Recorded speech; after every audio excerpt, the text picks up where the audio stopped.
Just sometimes if people are having trouble, I just have the Facebook Messenger up in case I was struggling.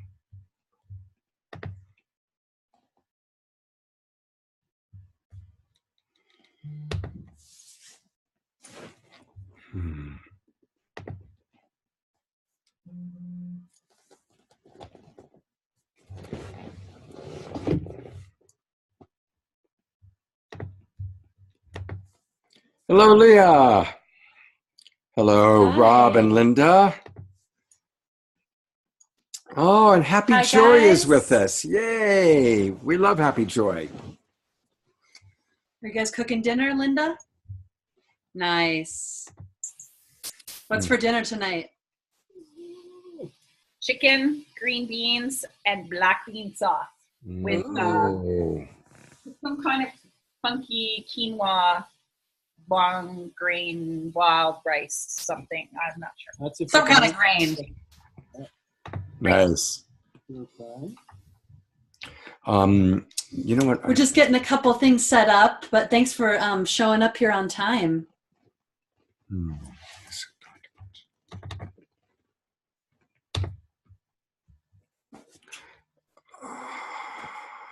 What are you looking for? The document that we just created. It's a Google Doc, isn't it? Nope. Oh, really? Oh, God. Did it get saved? Yeah, it did get saved. I did save it. It's on my desktop.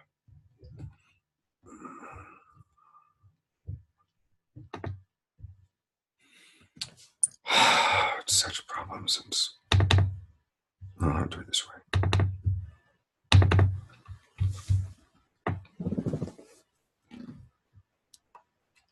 I'll see. Okay, good thing you saved it. Thank God. Okay. So it does usually do document recovery, though. Yeah. Close. There we go. Close this. I just want to run up and I'm going to grab a banana real quickly, if you don't mind, greeting people for Okay, a minute. I'll be right back. Do you need anything from upstairs? I'm good. So for those of you that have joined us, thank you so much. I'm just going to go over a little of the Zoom kind of need to knows. Up in the right-hand corner is the button that says Gallery View, and we recommend that everybody puts it on Gallery View so we can see each other in our little video boxes, like the Hollywood Square. Also down on your toolbar, there is a video button, and that's what turns your camera on and off, and a mute button all the way to the left. And we just ask that you keep yourself on mute when you come into the room if you're not speaking. That way it limits excessive feedback while we're kind of here together. So it looks like everybody's on mute now, so thank you so much for taking care of. Hello, is it Brent? Hi, good to see you. Thanks for joining us. Hello, Hannah. Yay. Hello, Laura. Thanks for joining us. Yay. Beautiful. Good to I love see. seeing all these little boxes built. Yeah, that's really pretty cool. We've got a really fun topic that we're going to work on today. Really fun. We're going to wait for another minute or two. I'll just kind of talk how this kind of came up for us. You know, there's been so much conversation and papers being written about how narcissists prey upon empaths. And we've watched that. We had a really good friend who we love very much who literally got swindled by somebody that she was living with for about $125,000. And they brought us in to mediate. And it was amazing to watch how he just absolutely justified everything he did and didn't take any responsibility. It was classic narcissistic personality disorder kind of dynamic, right? And very victim oriented. And so we really saw that. So that we want to acknowledge that that's real. But more and more, I started noticing this polarization and this kind of cultural idea of another good versus bad dynamic here. And as you've probably all heard Emily and I say, we're leaving the world of right and wrong. We're leaving the world of good and bad. We're really wanting to enter a different world that's not polarized in such a way. And so then we start looking at, okay, where within us lives a part of me that's could be judged as narcissistic, but is actually in truth self-centered. Mm-hmm. And where within me lies the part of me that's empathic and sensitive. But that also could be considered codependent. And so we're going to just look at that. And again, there's no right or wrong. I just really want to say that this is, I declare this to be a safe container for us to really bring out all these different aspects of us, because the more self-aware and self-responsible we can be of our different parts and how they got developed and where they got developed, we're able to have consciousness, and then through that consciousness, choice when that part will rear its head, or we could call it a subpersonality. The part of me that goes into martyring myself, or the part of me that becomes self-absorbed when I don't get my way. And so again, we're able to look at it like, oh, that's that part of me. Of course it's coming out. This is what I learned to get my needs met. Oh, okay, now I'm going to step back and be able to go, wait, I don't have to act on it necessarily. I can have choice. And so that's the goal here, that after this course, we're hopefully going to be able to look at more of our dynamics inside that could be considered self-centered or narcissistic, and sensitive, empathic, codependent.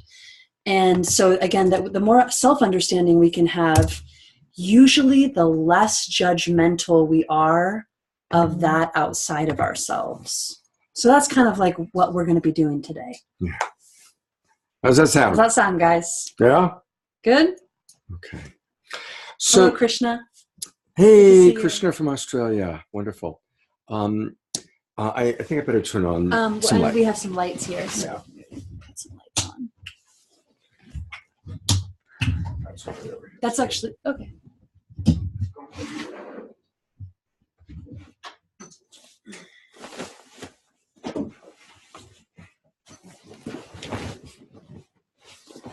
That's a little better. All right. Oh, good. Lusana got on. Yay. Apparently there was I have to check the link that's in the email. So in order to do this, let's start by making a really important distinction. Something I've noticed is that when someone in our community, wants something from someone else and is in a deep relationship, and that other person takes care of themselves over doing what person A wants, person A then judges that person as, you're a narcissist, right? So it's become like really popular when we're mad at somebody for taking care of themselves. And we're not getting our way, essentially, which could be considered narcissistic. Right. Right. So listen, I live with Emily, who is very good at taking care of herself, right?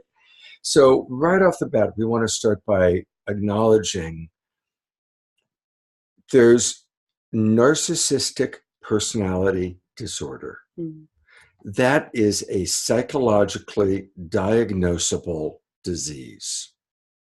And when somebody suffers from NPD, narcissistic personality disorder, it's usually because they didn't get critical empathy needs met when they were children or teenagers, and their own empathy centers stunted. And therefore, two things happened. They don't have the ability to empathize because their own empathy centers stunted. And they also grew up believing that they had very low self-esteem and that who they were wasn't good enough. So they crafted an image that's usually charismatic, and that image is how they get their needs met. And I just want to say, how many of us have done that or do that?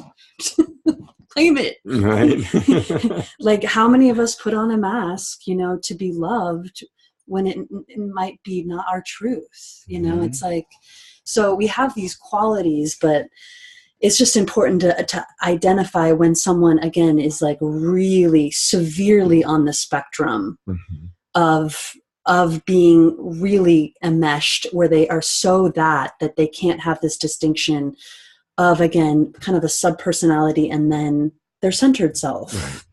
And I think that the way that you do that distinguishment is this person truly incapable of empathy?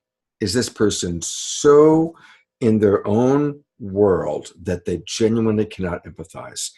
And if that's the case, yeah, that's someone to be really, really cautious and with. no self-responsibility, no self-reflection. Everything's right, everything's their way, their total self-righteous, just like inability to step into other people's world at all. Mm-hmm.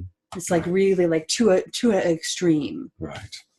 So none of us are that person. None of us are that far out. I know each and every one of you, and you're all self-reflective. You're all spending Monday night learning and growing, knowing that we're actually looking within ourselves at this. So this is not about people that are suffering what could be diagnosed by a professional psychologist as extreme narcissistic personality disorder. And I want to say, let us have extreme empathy for those people. Yeah. And avoid them. Right. It's like, again, let's understand that these people were severely probably abused and no empathy. They were on their own. I mean, like, I just really have a lot of empathy for that. I grew up with a very narcissistic grandfather who was diagnosed and killed himself and blamed his death on my mom. Like, he went out in classic NPD style.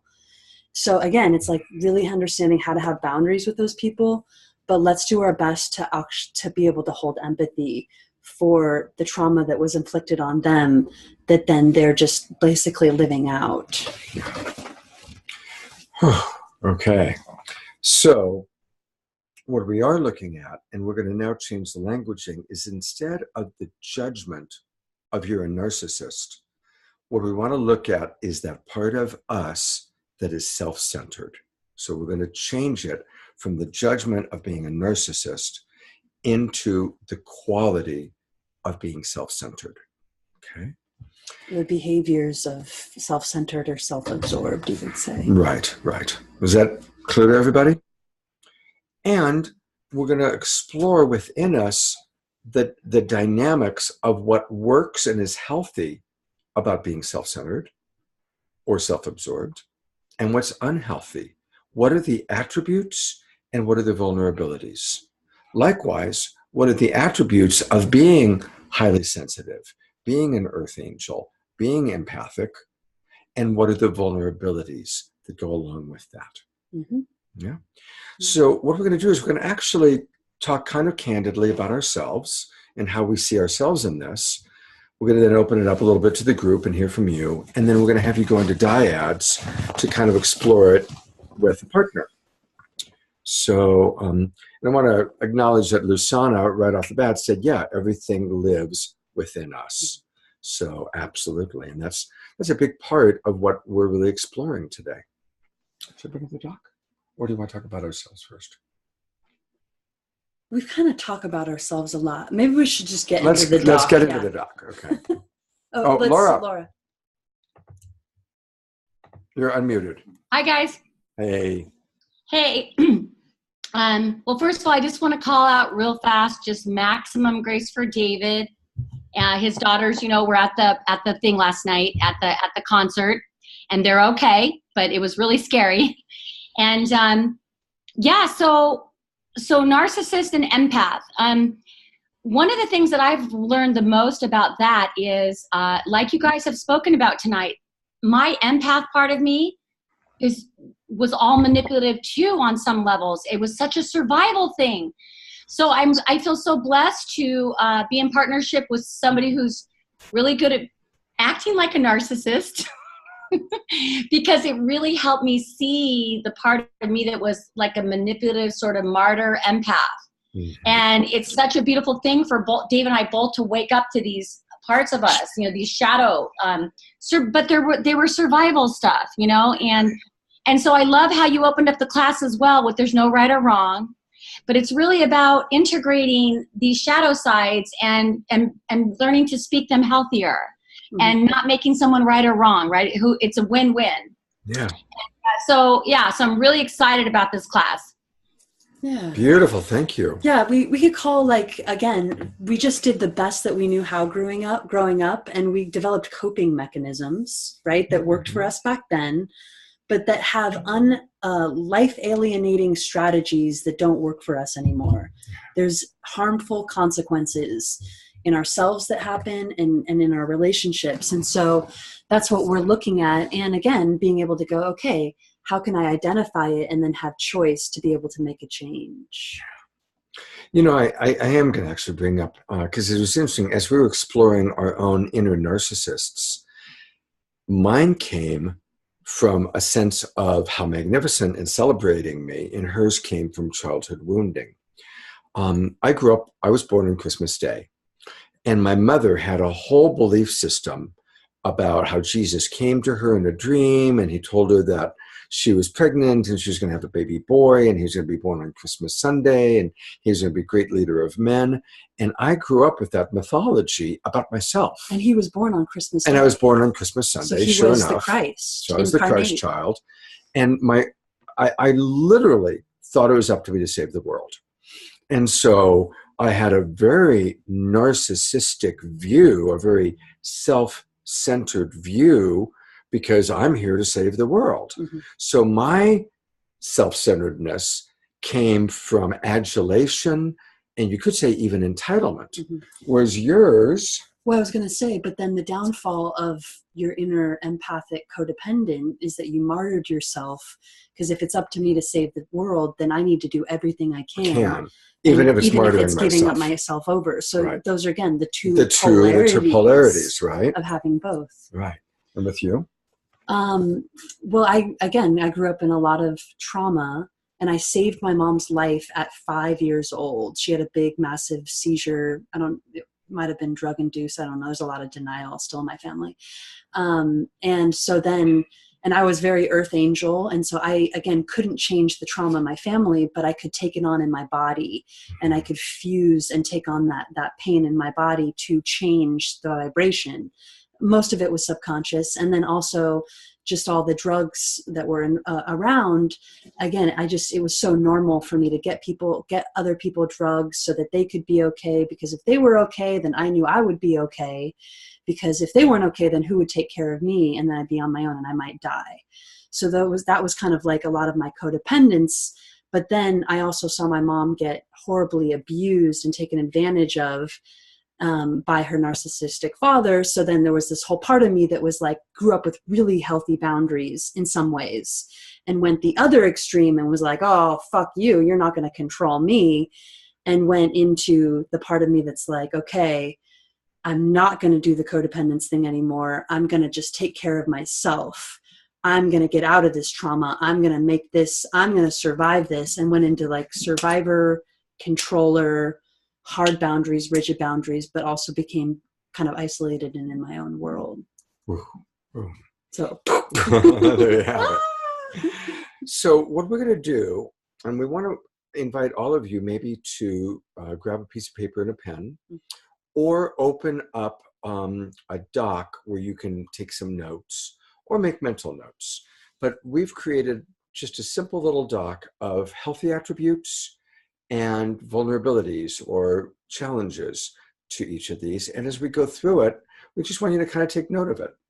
Yeah. Yeah. I'm just noticing that on the doc, I maybe would have said life affirming and life alienating, but we did healthy and unhealthy, which could be perceived as a judgment. So I just want to say that we'll change the languaging, but I just want to call that out, because we are trying to do our best to leave the world of judgments. But again, it's like, judgments are ways that we can also sometimes categorize things or identify something. So I just wanted to kind of take note. But as we go through, let's start yeah, I know. Hang on, I just got to find it. I don't know why it's not showing me. Why it's not showing me that? Is it up? Maybe if I pull it on the desktop. It's on the desktop. Okay.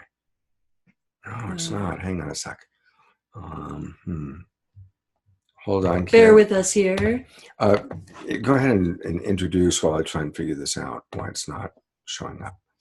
There it is. So as we go over the attributes, I really would like you guys to take note. Oh, maybe they could see it now. Can you see the screen? Or okay, great.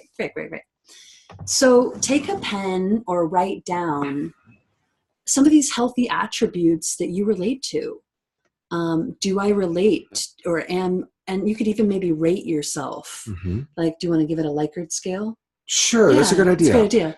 So let's go from 0 to 10. 0 meaning like I have no idea what that is. 10 meaning like, wow, I really feel like I know how to do that, or I'm pretty good at that.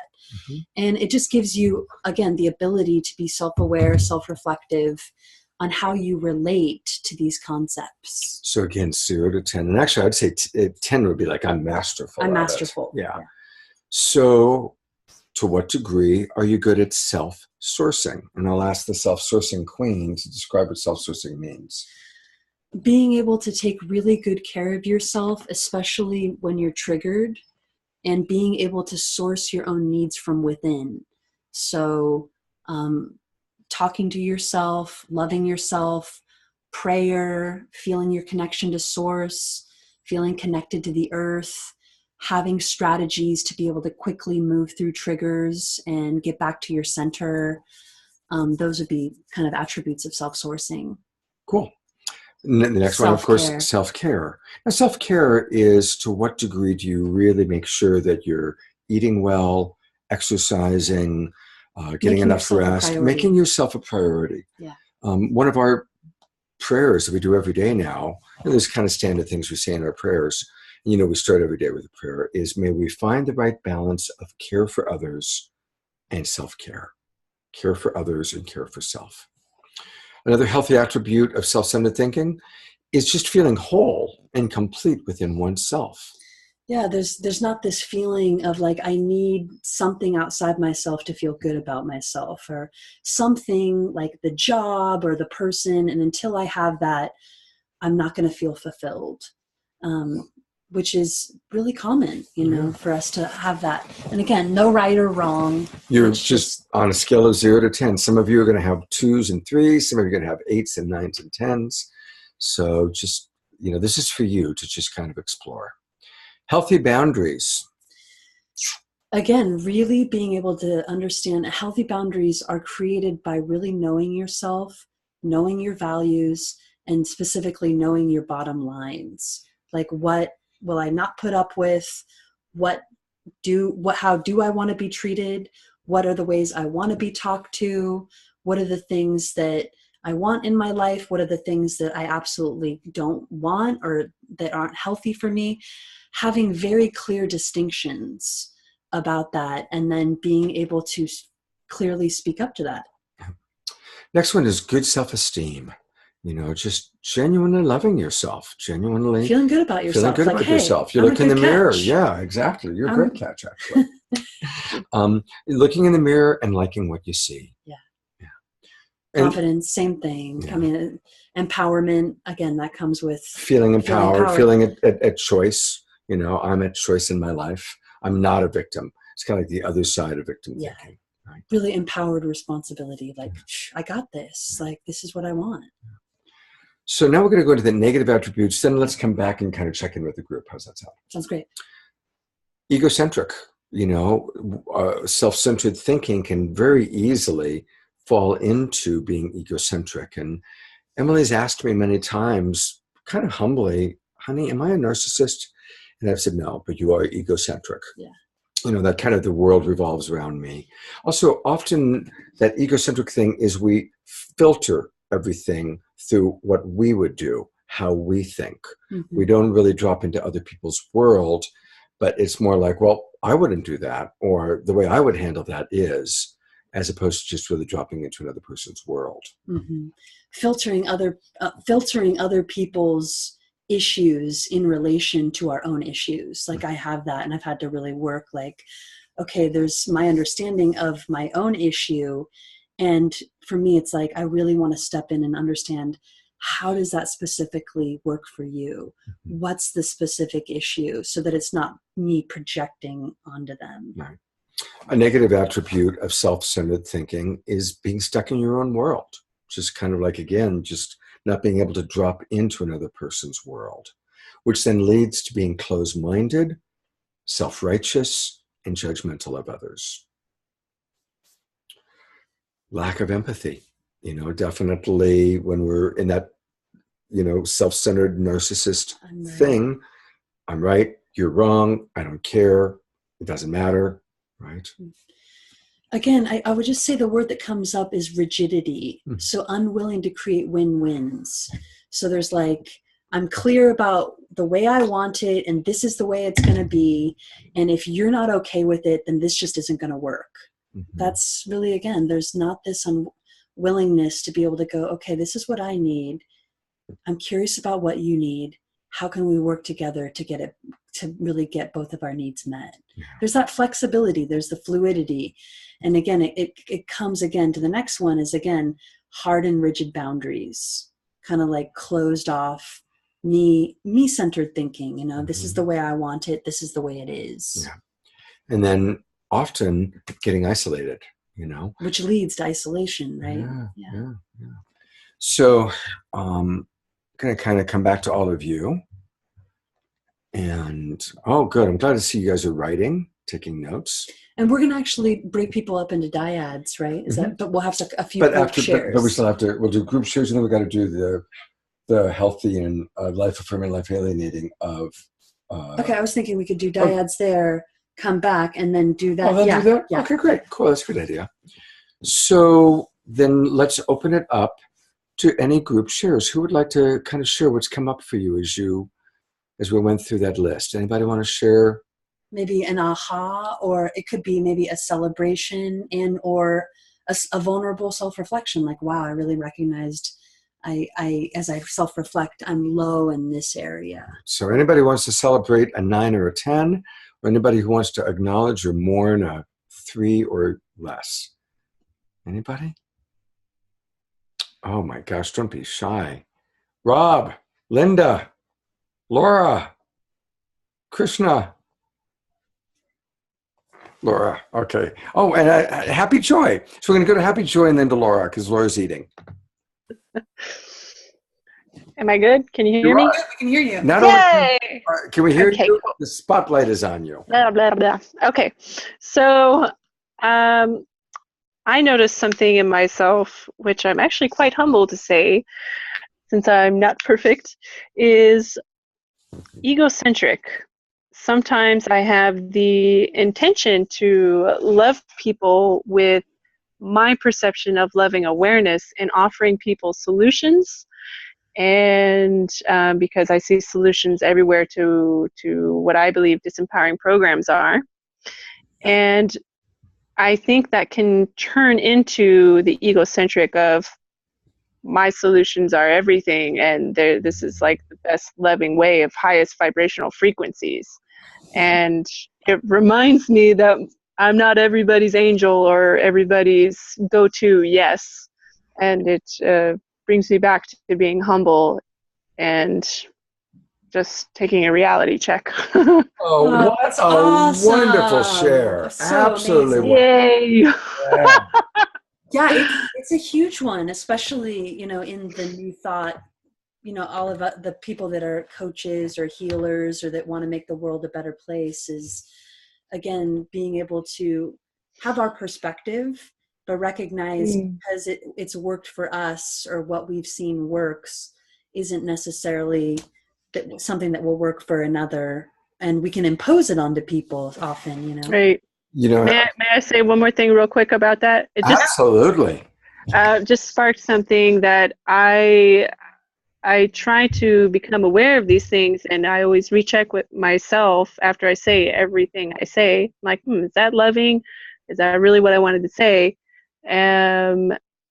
But now I go into my conversations before I jump to the solution. I think I ask people, if you're open to it, can I offer you one of my perceptions of what might be a possible solution for you? It's been a solution for me. And just asking people's permission to see if they're even in the space to receive it. Beautiful. And that really helps me let go of it. And then if it works for them, then humble instead of ego. Right. So That's awesome. Yeah, That's a big asking part of our permission teachings. is a really big part of our teaching. Because it helps differentiate. It helps people make boundaries, right? And so we want to be able to, because if we don't ask, then we could be overstepping a boundary. Right. And so that's really really differentiation. Because then if they say yes, then they are inviting you to come into their world. Right. Yeah. Thank you so much. Happy Joy. That was awesome. It reminded me of when I traveled with Marshall Rosenberg, the founder of Nonviolent Communication. And so now we're traveling together. We're staying in hotel rooms. We're having meals together. He's getting to know me. And at one point he looks at me and he waves that finger at me. He goes, "You know what you are, Scott? You're a fix-it jackal."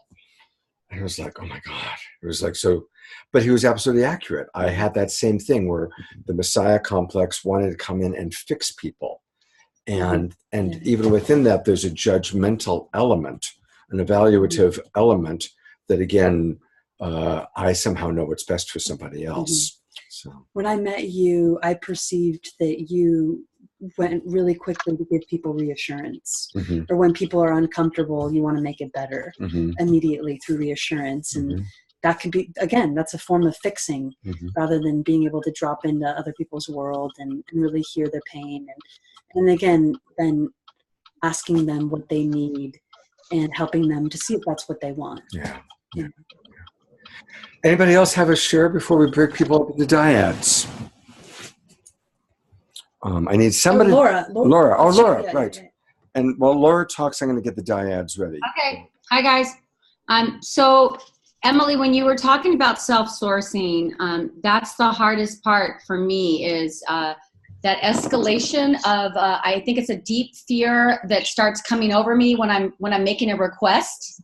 And then it gets all bumpy. And so I just haven't learned how to build that one extra little bridge of the trigger yet. But I can feel like I'm right there, but it's just not quite happening yet. And, but there was something about the way you guys were talking about the first two things tonight, where you talked about self-care and self-sourcing, and I could just feel, like that there was something that was sort of needing to, be known or coming alive inside of me that would make that more possible to not react in the trigger, like near as much. But I don't quite exactly know what that is. I maybe it's just practice. Yeah. And I really want to celebrate just how far you have come, since you came to Love Coach Academy, and how you have been really telling yourself that you're safe and that you're loved and you're connected, and how far you have come within your partnership. And again, like you said, it's not about perfection, it's about practice. And sometimes we're good at self-sourcing in the moment when we're triggered. Sometimes self-sourcing means I need to create a boundary right now and actually go be by myself and work this pain out, or go get empathy from somebody. And that could be a form of taking care of yourself. You could say self-care, that is asking for your needs to be met by somebody else. So I just want to say that self-sourcing, sometimes we're not necessarily that great in the moment of the trigger, right. But self-sourcing could mean, wait, I need to take some space so I can get into a good place, so I can be able to hear you or love you or be here for you within a partnership. I love that. Thank you. Yay. Yeah. So I've created 5 rooms, and each of you, actually there's going to be 3 of you in each room. And so let's, how much time? Where are we It's at 7:04. Right 7:04. So 8 minutes? 8 minutes, yeah. Okay, so 8 minutes, actually let's say 9 minutes. And if you guys each just organize your own rooms and make sure everybody has a chance to kind of talk. You can either have each person have approximately 2.5 minutes, or you can just kind of go round robin. But let's try and make it balanced. Remember, when I click open all rooms, you got to hit the little button. It's going to come that says click to join. So join your room. And if any of you get stuck or need support, reach out to us, raise your hand, or send us a message in the chat box, and Emily and I will come into your room and check in on you. And we will see all of you in 9 minutes. Okay, 9 minutes. Yeah, thank you. All right. Remember to click join room. So a few of you still need to click.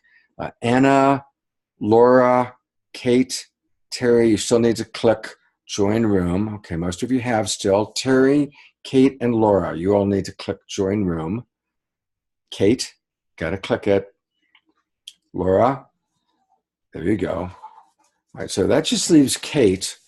Kate, can you hear me? Kate, can you hear me? Okay, so I'm guessing Kate had us on and went elsewhere. Hey, good job.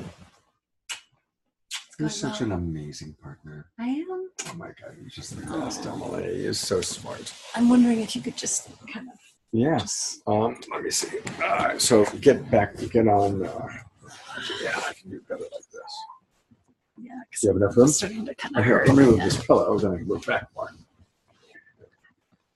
So where is it? Just kind of like all through. Okay. Yeah.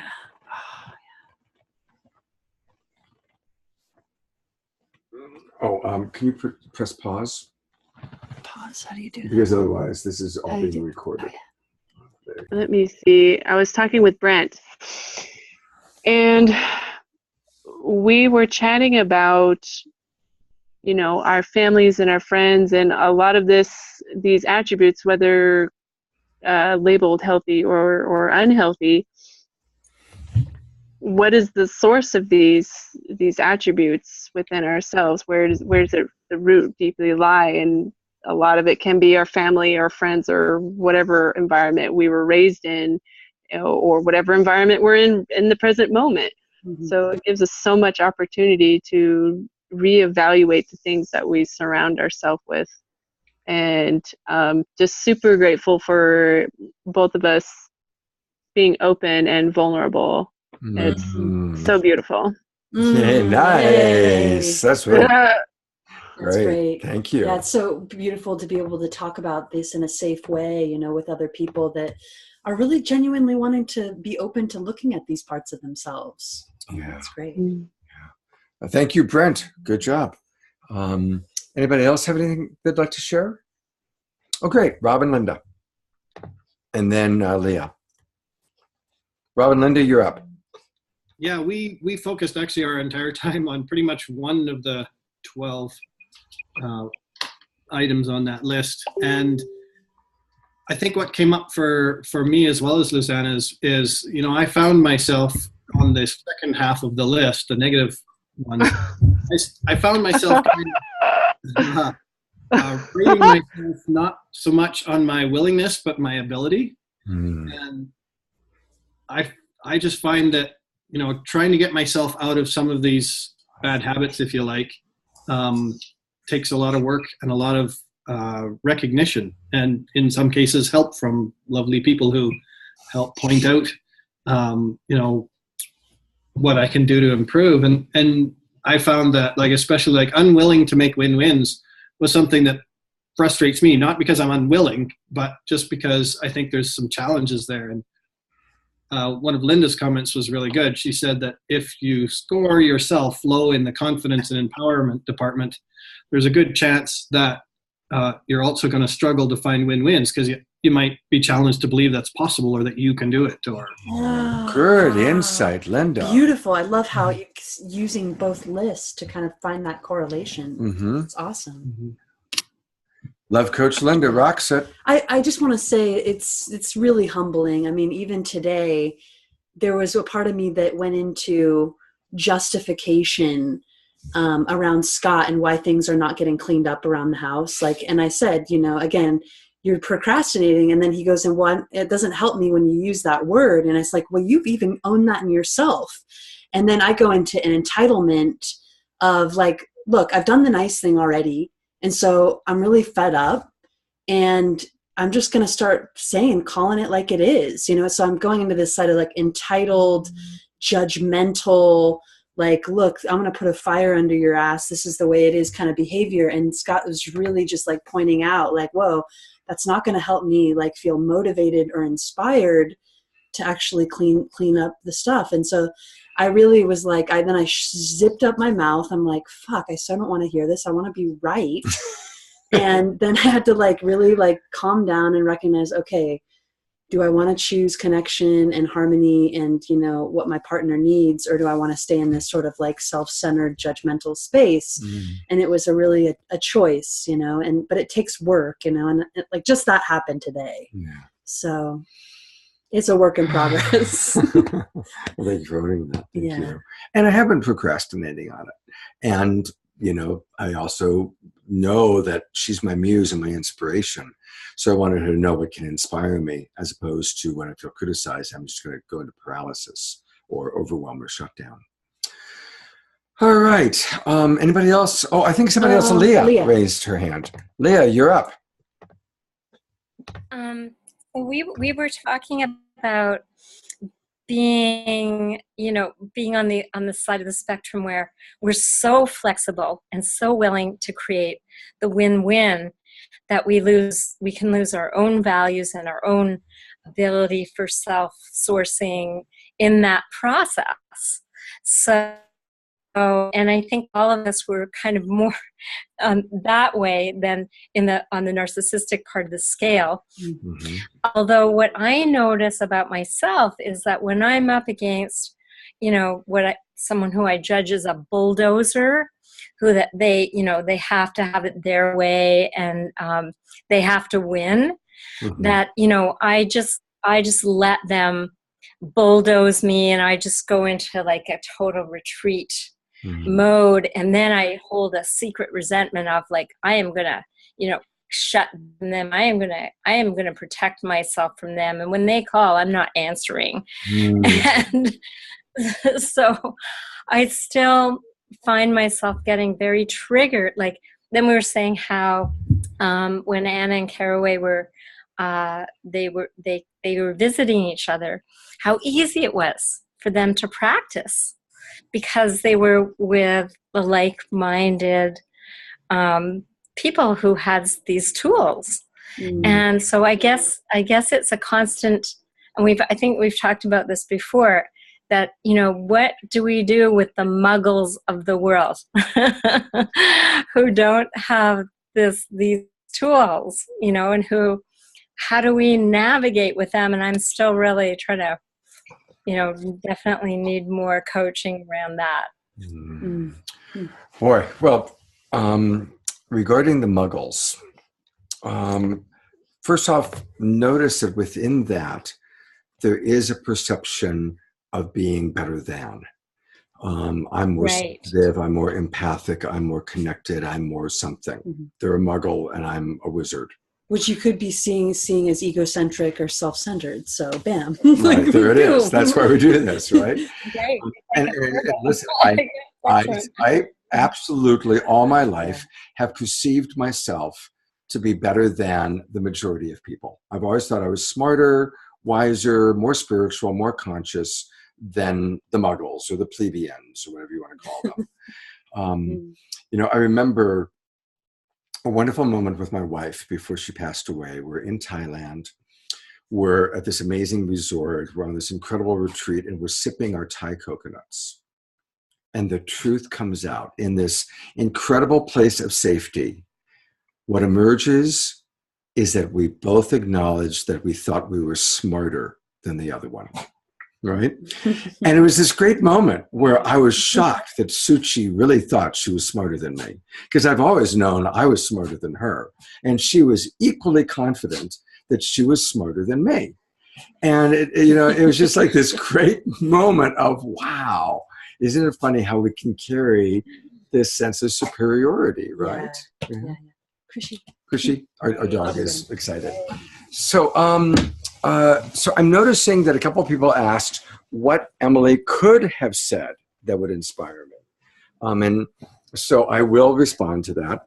I recognize it's a little bit off track from today's course. We want to keep going. Yeah, but three people asked for that. Okay. So, and I think, whenever you want someone to do something, appreciate an authentic memory of when they did what it is you want. When we receive appreciation, our little receptor cells get happy, and it anchors in, and then we want to do that more. But when we perceive criticism, we contract and we shut down. So literally what happened, what I said to her was, when you accuse me of procrastinating, I get pissed. Because in my world, yes, I've even used the word procrastinate, but it's not like I'm hanging out smoking dope and watching television. I'm doing a lot right now. I did perceive then you went into defending yourself of everything that you're doing, which is, again, when we're not seen clearly, we usually defend ourselves and we want to be appreciated, for all the things that we are doing. But answering the question of what would inspire me would be appreciating all that I'm doing. And what you have done. And what you have done, or have done something the way that I like it in reference to cleaning up. Right. And then my request to you was, you can make a request for me to shift my order of priorities. Recognizing that I'm doing a lot. Making a request. But making a request for me to shift my priorities from some of the other things that I'm doing for us into more cleaning up of the office. And that would inspire me more than accusing me of procrastinating. See, and where I go is like, I've fucking done that. Like, rah! It's like, and so again, it's just like really like we need to I need to self-source more and then be able to come back and really get into that space more and talk about it. And again, what can we create, which would be a level of agreements of some very clear goals about certain tasks that need to be done. Which we did. We set goals today. Well, not very clear, but I think we're on our way. Yeah. Okay. Oh, not clear enough, because I thought we did some I think we could set some dates. Okay, we'll set dates. So okay. I just want to say. We set the date that by the end of the month, absolutely everything is done. Yeah. I guess I'm just needing some more self-reassurance. So we can talk about that later. Okay. See, you get to watch how we process these things. Welcome to Scott and Emily. You asked. All right. We're going to go to the screen share and talk about the life-affirming and life-alienating attributes and vulnerabilities of being empathic and highly sensitive, which probably all of you are. So here we go. It might take a minute for me to pull it up. Yeah. Some of us aren't. So I don't want to project that onto people. Okay.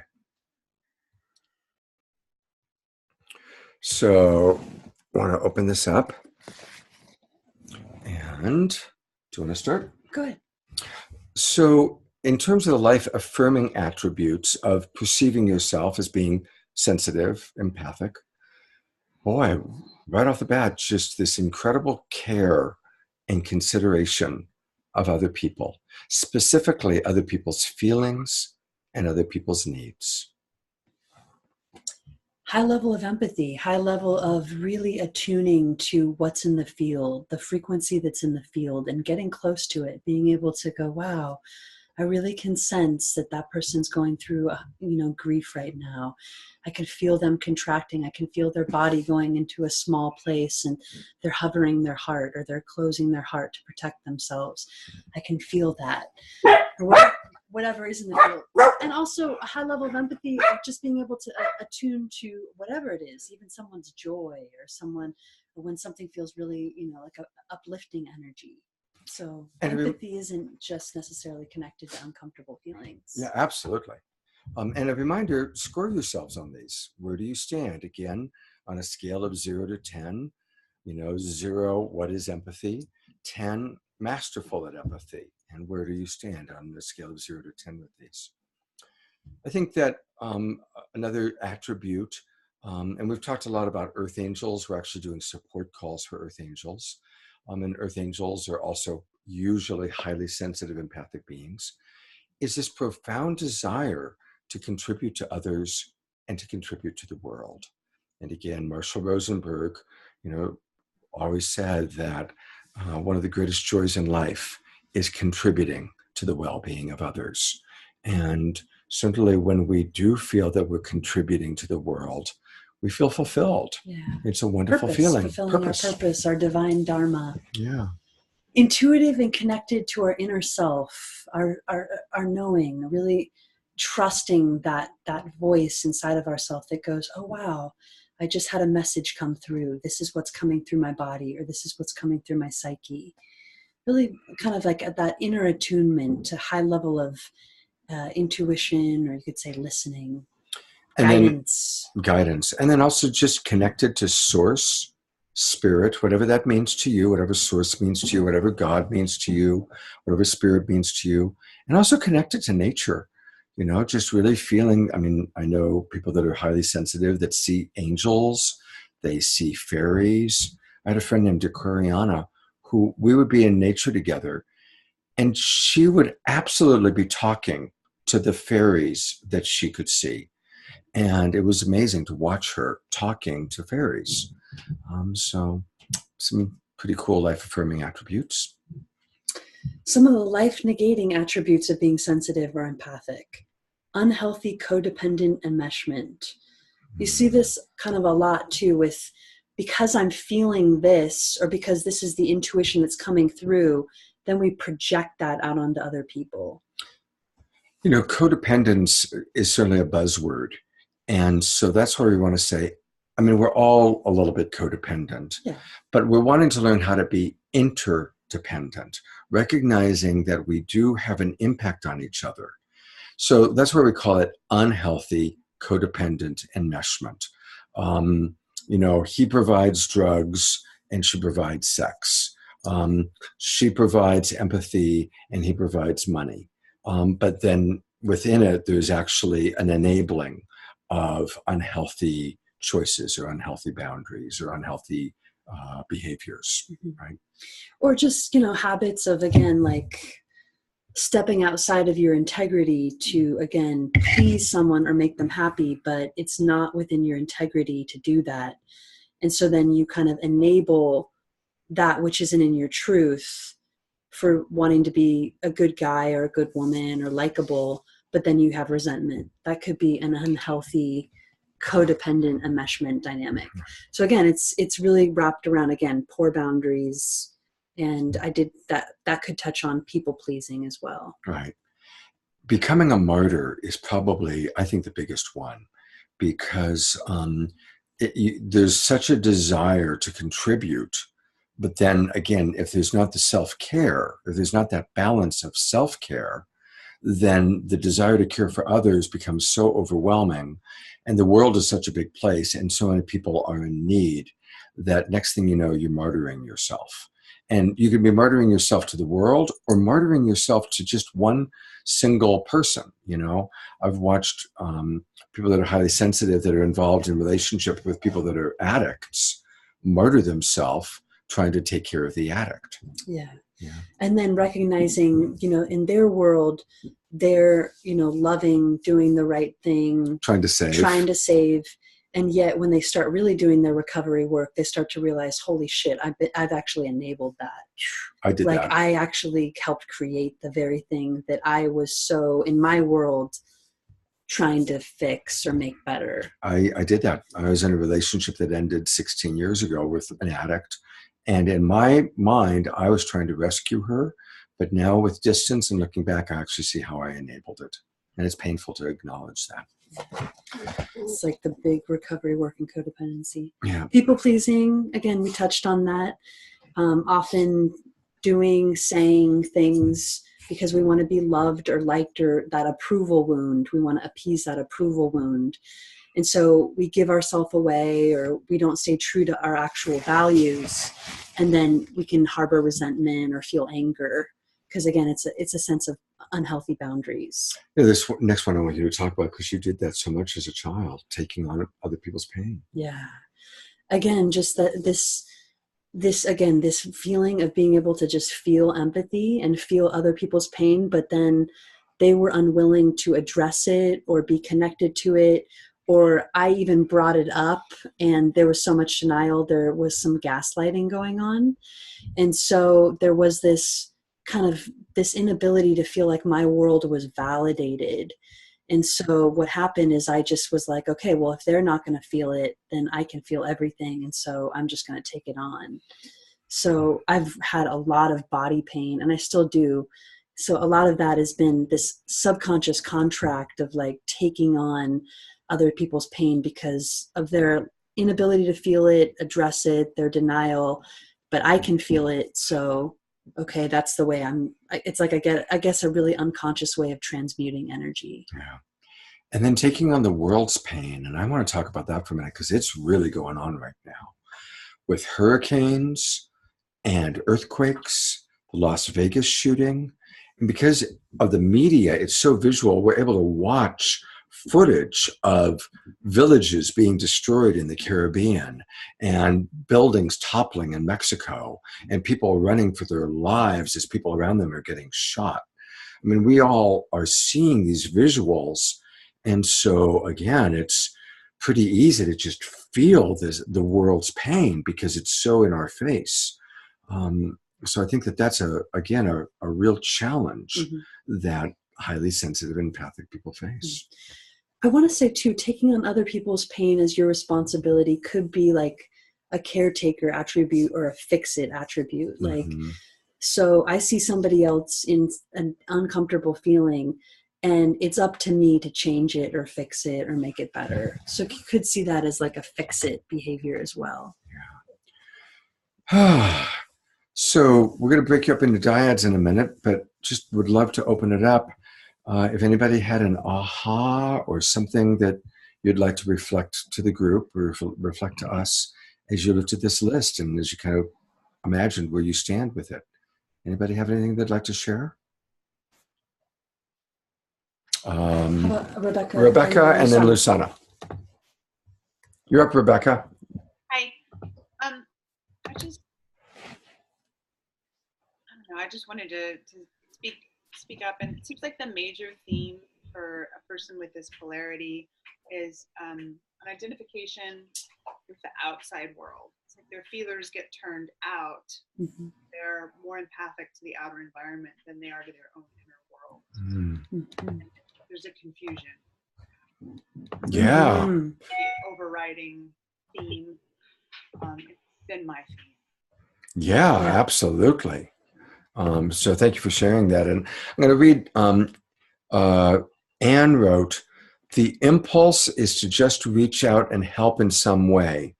Is there a danger that positive self-esteem becomes defense against? Is there a danger that positive self-esteem becomes a defense against?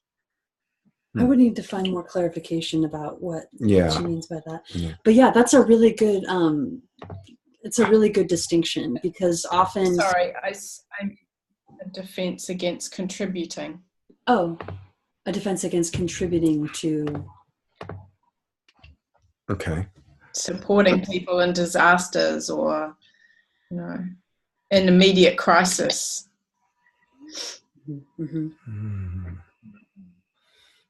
I'm reflecting on that.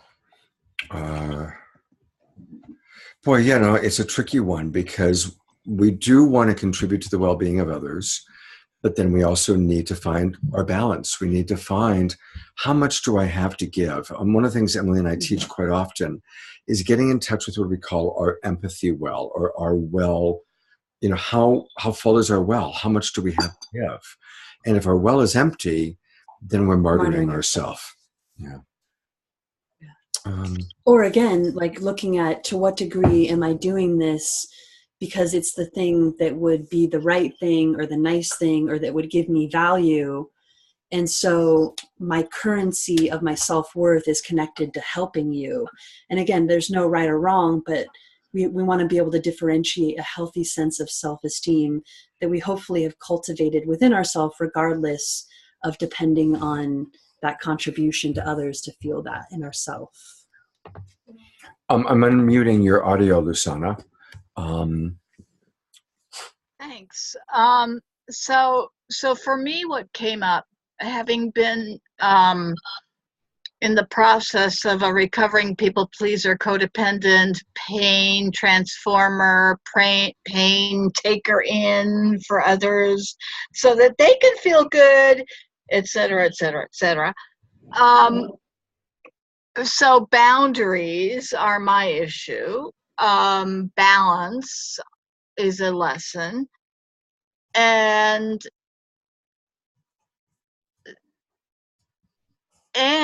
in the prior exercise where we were looking at the affirming, life negating attributes, it looked like, okay, if I set a boundary, it looks like I'm a fuck up, you know, it looks like I'm a narcissist. And yet I have to do that for my health. Mm-hmm. Number one, I have to, or, you know, I'll get another whatever's. Okay, slow it down.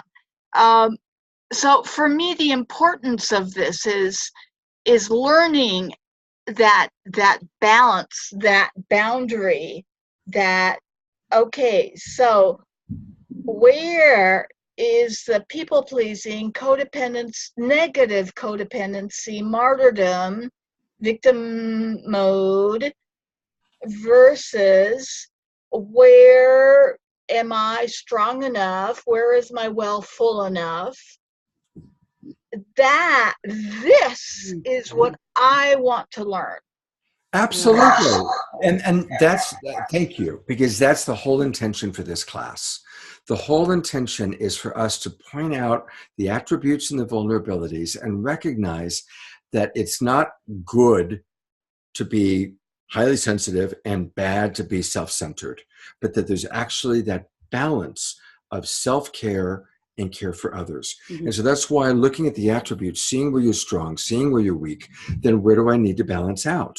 So that ideally we all are becoming whole, balanced people. And instead of polarizing about good, bad, recognizing where do all of these attributes live within myself, and which ones, how do I harmonize? How do I harmonize and balance? How do I harmonize each and every moment? Because again, Lusana, you might be today feeling pretty full, and so you can be more flexible in your boundaries. You can be more giving or more open. And certain days or moments or with certain people, you need to have a hard boundary because, again, your body's in a lot of pain, or this isn't a person that can actually be available to provide reciprocity. Again, it's just boundaries need to be fluid, right? They need to be fluid in the moment and to be adjustable. When we're too rigid and protective, then again, we could be perceived as narcissistic or not open or flexible. And again, we might have too porous boundaries, no boundaries, which could be seen as, you know, codependent and taking on everything. So it's just such a constant inquiry of self-care, I think, in the moment. Cool. So I am going to because we have our timing too. Yeah, because we still want to do another breakout. Yeah, so we're going to do a breakout right now. So let's do again 9 minutes, and there should be 3 of you in each room. And if any of you need help, just let us know. And I'm opening the rooms now. And remember to click join room. So you guys just need to click right now. You can go ahead and click join room. What are we doing in the rooms? You're discussing with each other what you learned as you went through the life affirming and life alienating attributes of being sensitive and empathic. And Rob and Linda and still need to click join room. Rebecca, find that spot. There you go. Great. Trevor and Laura, if you could click join room. Who's this? You're gonna get stinky already. How'd you get stinky? You just got a bath. He's got a sticky right there. Oh, you got a sticky? Oh no, it's so hard to get that from you. Oh, you just okay. You got to keep your little sticky. Okay. It's going pretty well. It's going great. Appreciation. Mm-hmm. It's leading more with, instead of being critical. Yeah. Stepping into other people's world, finding out what they would need. I'll bring the list up one more time, just briefly. That's the first thing we won't say, but I'll just bring it up for people to look at it.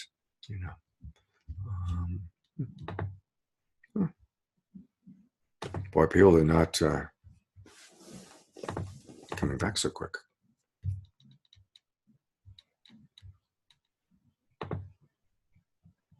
I'll pick up rooms will close in 6 seconds. Where is everybody? Okay, there we are.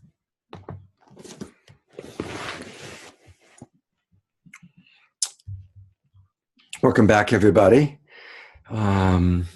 So what we're going to do is, in a minute, we're going to ask if people want to make kind of a public connection and a public statement of what they have learned and what they want to work on. So just want to prepare. You don't have to do that, but we're going to open that up. And I'd love to just hear if anybody wants to share any aha or anything that came up for them in their breakout room. Anybody have anything they want to share? Someone we haven't heard from, maybe? Hannah in Nashville. Oh, Krishna. Krishna in Australia. You're up, Krishna. Thank you, thank you. So this was a big aha session for me. I've discovered in the first half of this session that a lot of these healthy attributes for self-centered thinking I don't have. Wow. I have a lot of the negative attributes. And then the bigger aha is when we go on to the attributes of being a sensitive. And I have all the unhealthy attributes as a sensitive. And it's as though one is feeding the other. I'm pulling from one to the other. I want to change the world. I want to make it a better place. It's my responsibility, and we'll do it my way. And I will immerse myself in everyone's problems. Yeah. And then I get so overwhelmed and I get stuck, and it's as though I'm trying to push, do it this way, but I'm trying to make a difference that way. And a big aha. Wow. Oh, thank you so much. Wow, That's so so vulnerable. vulnerable. It's like the life negating on both sides are like pulling on from each other. That's what I heard. It's like, and then they, just like really got that. It's exhausting. It's tiring. Wow. Yeah. Lusana wrote, as a young child, I believed it was my responsibility to take on other people's pain without knowing how to transmute the energy within myself. They felt better. I got sick. Whoa. Oh, I relate to that. Wow. And Hannah, I do see that you said you had a thought, so I've unmuted you. And hi. Hey. Hi. Oh, by the way, hello. This is my beloved mother, Anne. Hi. Anne. Nice to meet you. So my thought that came up in the breakout session there was around really feeling some grace and liberation towards yourself by considering how much of the traits that you're exhibiting towards that could be perceived as negative traits have to do with your person and who you really are and how they relate to your personality versus how much of it truly is circumstantial. And circumstances aren't, because one of the gentlemen was talking about caretaking for his sick mother, and so that's a circumstance. But there's also circumstance in the sense that there could be a prolonged like family dynamic. Yeah. Like you're dealing with, and it doesn't actually reflect who you are as a person. It reflects your position to the world and your position out of necessity. And for some reason, that seems like a really important differentiation to make when you're like analyzing yourself and considering self-improvement. Beautiful. Yes. Thank you for that. I like that. So differentiating between circumstance when I'm stepping into a specific role rather than maybe a role that I've taken on as like a coping mechanism or a reaction based in this is what I've learned, in my dynamic or in my family dynamic. Right. So, yeah. Thank you. Huge. Yeah. And it could very well be that, like, for instance, even though like my entire childhood I was in a particular role in my family, that was part of who I was, in the sense that that's the way I was operating in the world. But once those circumstances were removed, I was no longer that way. So it actually doesn't reflect on my identity, my personality. Yeah. And I think, so yeah, I think I said it about that. That's awesome. That's awesome to be able to know that about yourself. When it changed or when it shifted, it actually went away. For a lot of people, it doesn't, because it's such a big conditioning or programming that often is just running them subconsciously. You know, I noticed we're almost at 8 o'clock. So what I'd like to encourage everyone to do, because I don't want to go too much later, is I will post this list. I'll post it for those of you in the Relationship Mastery course. I'll also post it on my Facebook profile wall. And want to encourage all of you to join our upcoming Relationship Essentials course. Already Linda is going to be in the course. Laura Eldridge is going to be doing the course with us. And this is our signature course. This will be the 5th time that we've taught it. And just want to let everybody know that Brent is taking the course. He's registered for it. Yay, Brent. Awesome.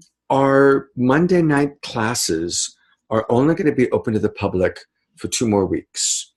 And then starting on October 15th, they're going to be closed, and only for people that are either in the Relationship Essentials course or people that have joined our Love Coach Academy online membership portal. So we're really hoping all of you will join the portal. I know Caraway has joined the portal. Lusana has joined our portal. So Leah has joined it. So if you haven't joined our portal, at least do that. But really want to urge you to take Relationship Essentials with us. It's a very powerful 8-week course. It's every Saturday morning from 10 a.m. to 12 noon California time, Pacific time.